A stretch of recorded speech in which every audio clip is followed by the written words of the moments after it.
महावीर कर्ण के बारे में आपने ऐसी कई गाथाएं सुनी होगी। आज मैं आपको एक ऐसी ही गाथा के बारे में बताऊंगा जो महावीर कर्ण को एक सच्चा दानी बनाता है। ये कहानी महावीर कर्ण की है। भगवान कृष्ण भी कर्ण को सबसे बड़ा दानी मानते थे। ऐसा भी नहीं था कि कर्ण ही दान करते थे। उस समय तो राजा महाराजाओं से लेकर जिसकी जितनी कैपेसिटी होती उसके हिसाब से सभी दान करते थे। अर्जुन और युधिष्ठिर भी दान करते थे, लेकिन भगवान श्री कृष्ण कभी भी उनकी तारीफ नहीं करते। इस बात से अर्जुन बहुत परेशान रहते थे। एक दिन अर्जुन ने भी भगवान कृष्ण से पूछ ही लिया। फिर भगवान कृष्ण बोले, अर्जुन तुम चिंता मत करो, समय आने पर मैं तुम्हें बता दूंगा कि इस समय का सबसे बड़ा दानी महावीर कर्ण ही है। अब जब भगवान ने ये बात कह दी थी तो वो टाइम भी जल्दी ही आना था। तो हुआ यूं कि कुछ दिनों के बाद एक ब्राह्मण अर्जुन के महल में आया। वो बहुत दुखी था और रोए जा रहा था। जब अर्जुन ने उससे रोने का कारण पूछा तो उसने बताया कि मेरी पत्नी की डेथ हो गई है। मैं उससे बहुत प्यार करता था और उसकी आखिरी इच्छा थी कि उसे चंदन की लकड़ियों के ऊपर जलाया जाए। मैं ठहरा इतना गरीब ब्राह्मण, मैं कहां से इतनी महंगी चंदन की लकड़ियां लाऊंगा, इसलिए मैं आपके पास मदद मांगने आया हूँ। इतना कहकर ब्राह्मण ने अर्जुन से चंदन की लकड़ियों को दान में मांगा।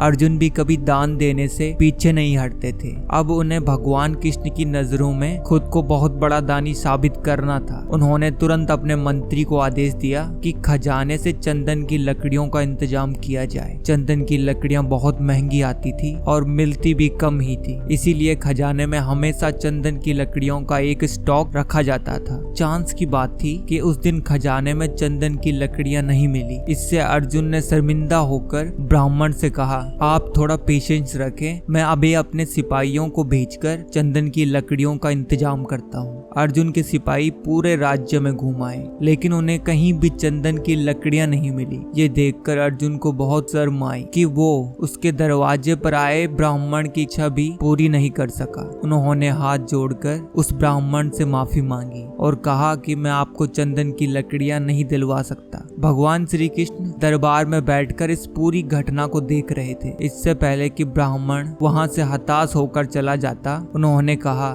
मुझे लगता है कि आपको एक जगह चंदन की लकड़ियां अवश्य मिल जाएंगी, आप मेरे साथ चलिए। अब भगवान कृष्ण ने अर्जुन को भी अपने साथ में ले लिया। श्री कृष्ण और अर्जुन ने भी अपना रूप बदला और ब्राह्मण के साथ महावीर कर्ण के दरबार में पहुंच गए। वहां भी ब्राह्मण ने वह सब कहा जो अर्जुन से कहा था और कर्ण से चंदन की लकड़ियां दान में मांगी। अब कर्ण ने भी वही किया जो अर्जुन ने किया था, अपने मंत्री से चंदन की लकड़ियों का इंतजाम करने को कहा। थोड़े समय बाद कर्ण के मंत्री ने भी वही कहा जो अर्जुन के मंत्री ने कहा था कि पूरे राज्य में कहीं भी चंदन की लकड़ियां नहीं मिल रही।